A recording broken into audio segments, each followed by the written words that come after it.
আরে আয়েস, আজ কাজে যাসনি? না ভাই, কাজে যাইনি, আজকে আমার গার্লফ্রেন্ডের বার্থডে আছে, ওই জন্য যাচ্ছি গিফট কিনতে। ঠিক আছে ভাই, আবার পরে দেখা আচ্ছা হবে। ঠিক আছে। ভাই আয়েশকে দেখেছিস?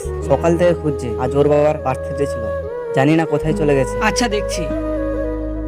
হ্যালো, কোথায় তুই? চল আয়। আরে ভাই, তোর গার্লফ্রেন্ডের বার্থডে সেলিব্রেট করলে?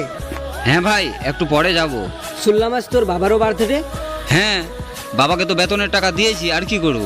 তুই এক কাজ কর, তোর গার্লফ্রেন্ডকে কল কর আর বল যে তোর জবটা ছুটে গেছে। হ্যালো সুমা, আমার না জবটা ছুটে গেছে। আমিও তোমাকে বলতে চাইছি অনেক দিন থেকে আমার বিয়ে ঠিক হয়ে গেছে, আমি তোমার সাথে রিলেশনে থাকতে পারবো না। এবার তোর বাবাকে কল করে বল যে তোর জবটা চলে গেছে। হ্যালো বাবা, আমাকে জব থেকে বার করে দিয়েছে। তুই টেনশন করিস না, আমি তো আছি, তুই শুধু বাড়ি চলে আয়। এবার বুঝলি তো